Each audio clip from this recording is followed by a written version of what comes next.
ദൈവദാസൻ ആദ്യ സമയങ്ങളിൽ അറിയത്തില്ല. ഞാനിവിടെ വന്നു കഴിഞ്ഞിട്ടാണ് കാര്യങ്ങളൊക്കെ അറിയുന്നത്. അപ്പം ദൈവസേനയെ ചിന്തിച്ച് എന്ത് മുന്നോട്ട് ചെയ്യണം, നാട്ടിൽ തിരിച്ചു പോകണോ, എങ്ങനെയാണെന്നൊക്കെയുള്ള അനുഭവങ്ങളും ഉണ്ടായിട്ടുണ്ട്. പക്ഷെ ആ സമയത്ത് എനിക്കറിയത്തില്ല, ഞാൻ ഇത് ഒരിക്കലും പറയാനില്ല. ഞാനിപ്പോഴും ഒരു ഔട്ട്ലൈൻ മാത്രമേ പറയുന്നുള്ളൂ. അതുപോലുള്ള അവസ്ഥകൾ ജീവിതത്തിൽ ഉണ്ടായിട്ടുണ്ട്. പല രാത്രികളിൽ, ഭയത്തിന്റെ രാത്രികൾ, പലപ്പോഴും ഞാൻ പറയുന്നത് നിങ്ങളൊന്നും ചിന്തിക്കില്ല, എന്റെ ബുദ്ധിമുട്ട് ഞാൻ പറയല്ല. ആഹാരത്തിന് പോലും ഇവിടെ വന്നിട്ട് ഞാൻ ബുദ്ധിമുട്ടിയ അവസ്ഥകളുണ്ട്. പക്ഷേ ദൈവത്തിന്റെ കരുണയാൽ കർത്തദാസിന്റെ കുടുംബത്തെ ഒതുക്കിയോട് മാത്രം ഇവിടെ നിൽക്കും. ചിലപ്പം അവിടെ അങ്കിളുടെ വീട്ടിൽ പോകും, ഇങ്ങനെയൊക്കെ നിൽക്കുന്നുണ്ട്. പക്ഷെ ദൈവത്തിന്റെ ഹിതമാണ് ഇന്നും ഇവിടെ നിൽക്കേണ്ടതെന്ന് ഞാൻ മനസ്സിലാക്കുന്നു. അങ്ങനെ സ്തോത്രം പറയും. പെട്ടെന്ന് പ്രിയ ദേവദാസൻ എന്നോട് പറഞ്ഞു, ജസ്റ്റ് പ്രാർത്ഥനയ്ക്ക് പങ്കെടുത്താൽ മതി, അതുകൊണ്ട് ഞാൻ ഫ്രീ ആയിട്ടാണ് വന്നിരുന്നത്, ഒന്നും ചെയ്യണ്ടല്ലോ, വന്നിട്ട് പ്രാർത്ഥനയ്ക്ക് വന്നിട്ടുണ്ട് പോകാന്നുള്ളത്. ഞാൻ ഒന്നും പ്രിപ്പയർ ചെയ്തിട്ടില്ല. പക്ഷെ എന്നോട് പറഞ്ഞു, ഇതുപോലെ സങ്കീർത്തന ശുശ്രൂഷ കഴിഞ്ഞപ്പോഴാണ് എന്നോട് ആ സമയത്താണ് പറയുന്നത്, ഇതുപോലെ ഒരു ഇൻട്രൊഡക്ഷൻ ഒന്ന് കൊടുക്കാൻ പറ്റുമോ എന്ന് ചോദിച്ചു, നമ്മുടെ കൺഫർമേഷൻ ശുശ്രൂഷയെ കുറിച്ച്. പക്ഷെ ഈ ദിവസങ്ങളിൽ ഞാൻ പല പ്രാവശ്യം ചിന്തിച്ചു വെച്ച പ്രിപ്പയർ ചെയ്ത പല മെസ്സേജുകളുണ്ട്. പക്ഷെ അത് എടുക്കുന്നതിലും നല്ലത് നമ്മൾ ഈ ഫ്രീസറിൽ ഇരിക്കുന്ന സാധനം എടുത്ത് കഴിക്കുന്നതിലും നല്ലത് അപ്പോൾ ചൂടാക്കി കഴിക്കുന്നതിന് ഭയങ്കര ടേസ്റ്റ് ഉണ്ട്. പക്ഷെ അതിനൊരു ഓർഡർ ഒന്നും കാണത്തില്ല. പക്ഷെ ഞാൻ പെട്ടെന്ന് ഒരു വാക്യം മാത്രം, പ്രിയ അജംചാൻ ഇന്ന് പ്രസംഗിച്ച പല കാര്യങ്ങളും ഞാൻ നിങ്ങളോട് പലരോടും കമ്പനി ആയതുകൊണ്ട് പറയാണ്. ഇവിടെ വന്നിരിക്കുമ്പോൾ ചിലവർ ഇരിക്കുമ്പോൾ ഇന്ന് ദേവദാസനും അത് പറഞ്ഞു, നമ്മൾ ഇരിക്കുന്നത് ആരുടെ സന്നിധിയിലാണെന്നുള്ള ബോധ്യം വേണം. സന്നിധി ബോധത്തോടെ എന്ത് ചെയ്യണം? ഞാൻ പറഞ്ഞ പ്രത്യേക ഈ വചനവും ഇവിടെ ഇരിക്കുന്ന ദൈവമായിട്ടുള്ള ബന്ധം അല്ലാതെ മറ്റ് ബന്ധങ്ങളിലേക്ക് എന്തു ചെയ്യല്ലേ നമ്മൾ ഇവിടെ ഇരിക്കും. നമ്മുടെ ചിന്ത ചിലവരൊക്കെ ഇരിക്കുന്ന ബസ്സിലൊക്കെ പിടിച്ച് ദൈവം എന്താ പറയാൻ പോകുന്നത്, അല്ലെങ്കിൽ ഈ പുള്ളി ഇന്ന് എന്താ പറയാൻ പോകുന്നത്. ഞാൻ പറയാം, ആ ഒരു മെന്റാലിറ്റി മാറ്റിയിട്ട് ദൈവമേ ഞാൻ ഒന്നുമില്ല, ഏതുമില്ല. ഞാൻ മുമ്പേ കുഞ്ഞുങ്ങളെ ഇൻട്രൊഡക്ഷനിൽ പറഞ്ഞൊരു കാര്യമുണ്ട്. നമ്മൾ കഴിഞ്ഞ ദിവസങ്ങളിൽ 2 വാർത്തകൾ കിട്ടും. പക്ഷെ ആ വിഷയത്തെ കുറിച്ച് നമ്മൾ പ്രാർത്ഥിക്കും. ഇന്ന് നമ്മളിവിടെ സന്തോഷമായിട്ടിരിക്കുന്നത് നോക്കിക്കോണം. നാട്ടിലാണെങ്കിലും എത്ര കുടുംബങ്ങളാണ് വേദനയോടിരിക്കുന്നത്. ഇന്ന് നമുക്ക് കൺഫർമേഷനിൽ ഒരു പ്രാവശ്യം കൂടെ പങ്കെടുക്കാൻ കൃപയില്ലേ. ദൈവമക്കളെ ഇന്ന് അജംചാൻ പറഞ്ഞ പോലെ യഥാർത്ഥമായിട്ട് ഞാൻ വലിയ മെസ്സേജ് ഒന്നും പറയില്ല. പറഞ്ഞ സമയത്ത് തന്നെ ഇരിക്കും. നിങ്ങൾക്കറിയാം, ഞാൻ എപ്പോഴും നേരത്തെ ഇരിക്കാൻ ഇരുന്നിട്ടുള്ള വ്യക്തിയാണ്. ഞാൻ ഇന്നൊന്നും ചെയ്തിട്ട് ഞാൻ ഈ കൺഫർമേഷൻ എടുക്കാൻ പോവാം.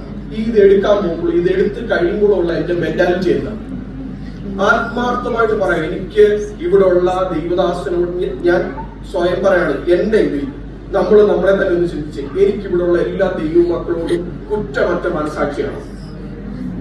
ഞാൻ ഈ കർത്തൃമേശ എടുക്കുമ്പോൾ മാത്രം ദൈവത്തോട് ഒരു ക്ഷമ പറഞ്ഞിട്ട് എടുത്തിട്ട് ഇത് കഴിയുന്ന അന്നേരം ലാസ്റ്റിൽ ഒരു കെട്ടിപ്പിടുത്തം.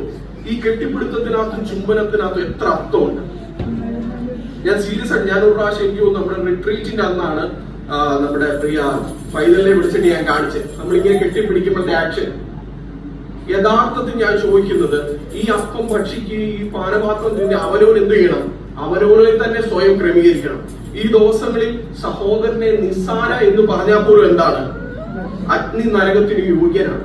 പക്ഷെ നമ്മൾ എത്ര പേരാണ് ചിന്തിക്കുന്നത്? നിങ്ങൾക്കറിയാം, ഞാൻ എപ്പോഴും ശാന്തമായിട്ട് നിന്ന് വചനം പ്രസംഗിക്കുന്ന ഒരാളാണ്. ഞാൻ പറയാം, ഇപ്പൊ നിങ്ങളെ ഇവിടെ വന്നിട്ട് നിങ്ങളുടെ കെട്ടുകൾ പൊട്ടും, ബന്ധന വഴിയെന്ന് പറഞ്ഞാൽ നിങ്ങൾക്ക് എന്ത് ചെയ്യും? സന്തോഷവും. ഞാൻ ഇന്നലെ ഇവിടെ ഒരാളോട് പറഞ്ഞു, ഞാൻ ചില സമയത്ത് ഞാൻ ആദ്യം നിന്ന് സൽമാനിയെ ചുമ്മാ പോകും. ഞാൻ ടീഷർട്ടും ഒരു പാൻറ്റും ഒക്കെ ഇട്ടാറുണ്ട്. അപ്പൊ ഞാൻ ഇങ്ങനെ കഴിഞ്ഞ ദിവസം അവിടെ പോയി ഇങ്ങനെ നിൽക്കുക. അപ്പം കുറച്ച് പാസ്റ്റർമാർ ഇങ്ങനെ വന്നിട്ട് ചോദിച്ചു, ഈ ബംഗാളികൾ വന്ന് ജോലിക്ക് പോകുമ്പോൾ ചോദിക്കും, ഇന്നെവിടാണ്? ഞാൻ ഇവർ രണ്ടുപേരും, വേറൊരാൾ വന്നിട്ട് എനിക്ക് ഒരു പ്രൈസിനോട് പാസ്റ്റുണ്ട്. അപ്പൊ ഇവർ രണ്ടുപേരും എന്നെ നോക്കി. എനിക്ക് സമയമുണ്ട്, അങ്ങോട്ട് വരാം. ഞാൻ പറയും, ഇതൊക്കെ ഒരു ഞാൻ പറയും, ഇവിടെ വന്നിട്ട് ഒന്ന് ഇളക്കി പെരുപ്പിച്ചു കഴിഞ്ഞാൽ എന്ത് ചെയ്യും? നിങ്ങൾക്കൊക്കെ സന്തോഷമാവും, എല്ലാവർക്കും 2 ദൂത് കേൾക്കുന്നു. പക്ഷെ വചനം അതിന്റെ ആത്മീയത്തിലോട്ട് ഇറങ്ങുമ്പോൾ ഓർക്ക് ഈ പുള്ളിയോട് ആരെങ്കിലും പറഞ്ഞു കൊടുത്തിട്ടാണോ? പക്ഷെ അങ്ങനല്ല. ഞാൻ പറയും, ഇവിടെ ഇരുന്നപ്പോൾ ഞാൻ 2 വാക്യങ്ങളൊന്ന് പെട്ടെന്ന് വായിക്കാമോ? 1 കൊരിന്ത്യർ 10:15 ഒന്ന് വായിക്കാം.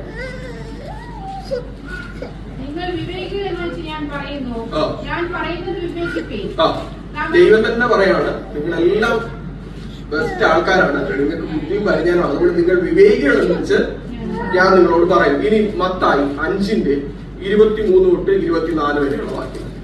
ഒരു വാക്യം ഒന്ന് കണ്ടുപിടിച്ച് തരാമോ? ആർക്കെങ്കിലും അറിയാവുന്നവരാണെങ്കിൽ സഹോദരനോട് 7 അല്ലെങ്കിൽ 20 വട്ടം ക്ഷമിക്കണമെന്നൊരു വാക്യം ഉണ്ടല്ലോ, അതുകൂടെ ഒന്ന് കണ്ടുപിടിച്ചോളെ. ഈ മത്തായി 5:23 തൊട്ട് 24 വരെ എടുത്തേണ്ടി ഒന്ന് വാക്യം.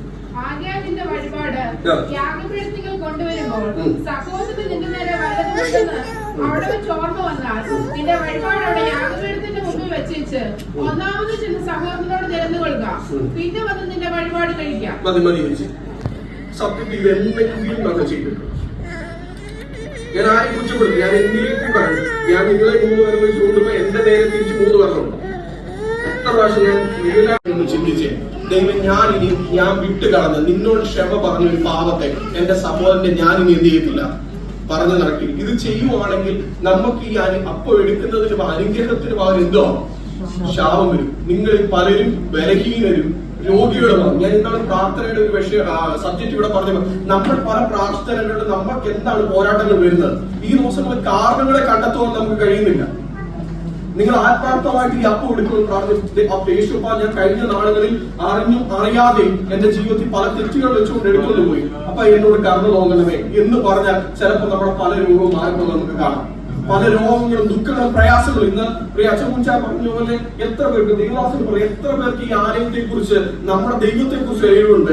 ദൈവത്തോട് ഇപ്പൊ പ്രിയ അങ്ങനെ പറഞ്ഞപ്പോൾ ഞാൻ ഓർക്കുക, വളരെ ശക്തമായിട്ടായിരുന്നു. ഏകദേശം എനിക്കറിയാം 1.5 മണിക്കൂർ എടുത്ത് തിരുവത്താഴ് ശുശ്രൂഷ ചെയ്യുന്ന സമയങ്ങളുണ്ടായിരുന്നു. പ്രത്യേകിച്ച് 22-ാം സങ്കീർത്തനം, അതുപോലെ യെശയ്യാ പ്രവചനം 53 എടുത്തിട്ട് വിദേശി കൊരിന്ത്യ ലേഖനങ്ങൾ എടുത്തിട്ട് പറയുന്നത്. ഇന്ന് നമ്മൾ വെറും നിമിഷത്തെ കുറച്ച് മിനിറ്റ്, ഒരു മാക്സിമം 20 മിനിറ്റ് കൊണ്ട് അല്ലെങ്കിൽ 15 മിനിറ്റ് കൊണ്ട് എന്താ ചെയ്യാൻ നോക്കുക, കർത്തമേശ നിൽക്കാൻ. ഇതിന്റെ സീരിയസ്നെസ് നമുക്ക് എവിടെ പോയി?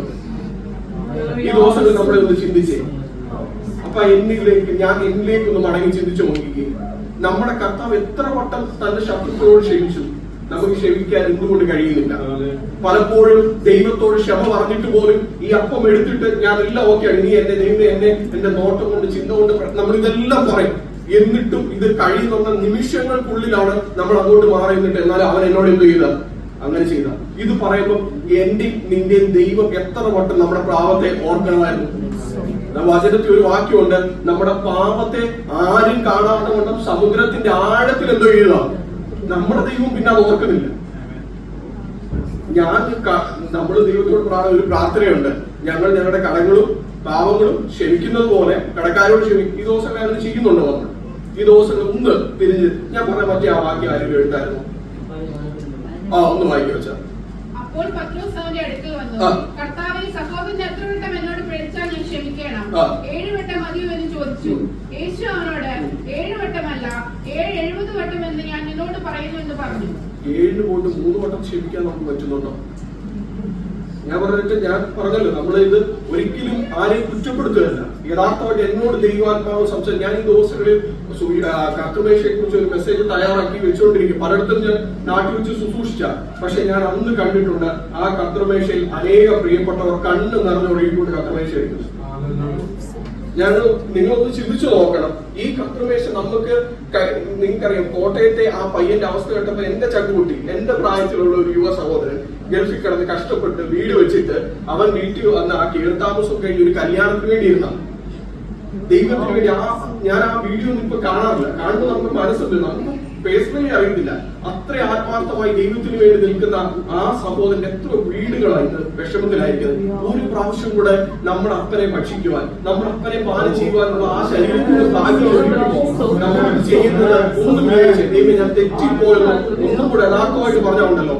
ഇന്ന് ഈ പകൽക്കാലം നമ്മുടെ പല വിഷയങ്ങൾക്കും മറുപടിയാണ്. ഞാൻ ഇന്നലെ രാത്രി ഇരുന്നപ്പോൾ കഴിഞ്ഞ ദിവസം ജീവനച്ചാരോട് പറഞ്ഞു, ഞാൻ ഇന്ന് കുഞ്ഞുങ്ങൾക്ക് വേണ്ടി ശക്തമായിട്ട് അതുകൊണ്ടാണ് വെളുപ്പിനെ 2 മണിക്ക് ഹോസ്പിറ്റലിൽ പോയിരിക്കുകയായിരുന്നു. ഞാൻ ചോദിച്ചു, ഈ കുഞ്ഞുങ്ങളെ നമ്മൾ എല്ലാ പ്രാർത്ഥനകളും നിസ്സാരമായിട്ട് പ്രാർത്ഥിച്ചു വിടുക. ഈ കുഞ്ഞുങ്ങളെ ഇന്ന് തന്നത് ഞാൻ ഇപ്പോഴും ഇവിടെ സുരേഷാനോട് പറയാം, അച്ഛാ, നമ്മുടെ ചർച്ച് പലപ്പോഴും ഞാൻ ശ്രദ്ധിക്കുന്നുണ്ട്, പ്രത്യേകിച്ച് ഈ കുഞ്ഞുങ്ങൾക്ക് വേണ്ടി PEPക്കും സൺഡേ സ്കൂളിലും സമയങ്ങൾ കൊടുക്കുന്നത്. ഇത്രയും എന്റെ കുഞ്ഞുങ്ങളെ അനുഗ്രഹിക്കപ്പെട്ട ചർച്ച് നിങ്ങൾക്ക് വേറെ എന്തോ കിട്ടത്തില്ല, ഒരിടത്തും കിട്ടത്തില്ല. അപ്പൊ ഞാൻ ചോദിക്കുന്നത്, ഈ കുഞ്ഞുങ്ങൾക്ക് വേണ്ടി ഈ നാളുകളിൽ അടുത്ത നമ്മുടെ തലമുറയുടെ വാഗ്ദാനങ്ങൾ ഇവരാണ്. ഇവരെ പ്രാർത്ഥിക്കേണ്ട ഞാൻ ഇപ്പോഴും പറയും, ഇവിടെ കുറെ പേര് എനിക്ക് തോന്നുന്നു സന്തോഷാന്തമായി വൈഫിന് വയ്യാതിരുന്നപ്പോൾ ആ വിഷയങ്ങളൊക്കെ വന്നപ്പോൾ എന്നോട് സുബനിച്ചാൻ പറയും, ഞാൻ പലപ്പോഴും ഈ വിഷയങ്ങൾക്ക് വേണ്ടി ഇവിടെയുള്ള എന്റെ സഭയായിട്ട് തന്നെയാണ് ഞാൻ കണ്ട് പ്രാർത്ഥിക്കുന്നത്. പ്രത്യേകം നമ്മുടെ നാട്ടിൽ പോയിരിക്കുന്ന കുഞ്ഞുങ്ങളെ ഓർത്ത് ഇവരൊക്കെ ഓർത്ത് പ്രാർത്ഥിക്കുന്നുണ്ട്. ഈ ദിവസങ്ങളിൽ അന്യോന്യം സ്വന്തം സഹോദരന്റെ വേദന എന്റെ വേദനയായിട്ട് എടുത്ത് നിനക്ക് പ്രാർത്ഥിപ്പാൻ കഴിയുന്നില്ല. ഈ ഒരു ദിവസം ഞാൻ നിങ്ങളോട് ആത്മാർത്ഥമായിട്ട് ചോദിക്കുകയാണ്, എങ്ങനെ ഈ ദിവസങ്ങളിൽ നമ്മള് ദൈവത്തോട് നമുക്ക് കുറ്റമറ്റ മനസാക്ഷി ഉണ്ടാവും. ആ കൊരിന്ത്യ ലേഖനം 10-ാം അധ്യായത്തിന്റെ താഴോട്ടൊന്ന് വായിച്ചാട്ടെ, 15 കഴിഞ്ഞ് താഴോട്ട്. നാം അനുഗ്രഹിക്കുന്ന അന്ത്യഗോത്രം ക്രിസ്തുവിന്റെ രക്തത്തിന്റെ കൂട്ടായ്മയല്ലയോ? നാം നിൽക്കുന്ന അപ്പം ക്രിസ്തുവിന്റെ ശരീരത്തിന്റെ കൂട്ടായ്മയല്ലയോ? അപ്പം ഒന്നാകുകൊണ്ട് പലരായ നാം ഒരു ശരീരമാകുന്നു. ഒരു മിനിറ്റ്. അപ്പം ഒന്നാകുന്നതുകൊണ്ട് പലരായ നാം എന്ത് ചെയ്യുന്നു? ഒന്നാവും. ഈ മനസാക്ഷി നമുക്കുണ്ടെങ്കിൽ ദൈവമക്കളെ ഇന്നു മുതൽ നമ്മുടെ വിഷയത്തിന് എന്തുകൊണ്ടാവും? മറുപടി കണ്ടോ? പ്രിയ അങ്കിള് പറഞ്ഞ പോലെ ഇതിൽ നിന്ന് രോഗസൗഖ്യം കൂടെ വ്യാപരിക്കുന്ന, ഇത് പാപമോചനത്തിന്റെ ആകുമ്പോൾ തന്നെ രോഗസൗഖ്യം കൂടെ വ്യാപരിക്കുന്ന, ഇന്ന് ദൈവസന്നിധിയിൽ ആത്മാർത്ഥമായിട്ട് പ്രാർത്ഥിച്ച് നിങ്ങൾ ഇതിൽ നിന്നൊന്ന് പങ്കെടുത്തി ദൈവം ഇന്ന് നിങ്ങളുടെ പല വിഷയത്തിന് മറുപടി. ഇനി ദൈവത്തോട് ദൈവം ഇനി ഇത്രയും നാളും ജീവിച്ച പോലല്ല, ഇനി ഞാൻ ആ വിഷയം ദൈവസന്നിധി ഞാൻ വിട്ടുകളഞ്ഞിരിക്കുന്നു. ആത്മാർത്ഥമായി ദൈവസഭയിൽ വരും പ്രിയങ്ങൾ പറയാൻ സന്തോഷത്തോടെ ഇവിടെ വരുമ്പോൾ നമ്മുടെ ബൈബിളും ദൈവവുമായിട്ട് അല്ലാതെ മറ്റൊരു ബന്ധത്തിലേക്ക് എന്തോ ഇല്ല, മറ്റൊരു ഉപകരണങ്ങളിലേക്ക് എങ്ങും നമ്മുടെ കോൺസെൻട്രേഷൻ എന്തോ ഇല്ല, പോകാൻ പാടില്ല. പ്രത്യേകം ഇത്രയും സമയം അനുഭവിച്ചു വന്ന കർത്തുദാസനോട് നന്ദി പറയുന്നു. പ്രത്യേക ലീബിയെ വന്ന് സ്തോത്രം ചെയ്യുന്നു. ഞാനിവിടെ വന്നിട്ട് ആദ്യമായിട്ട്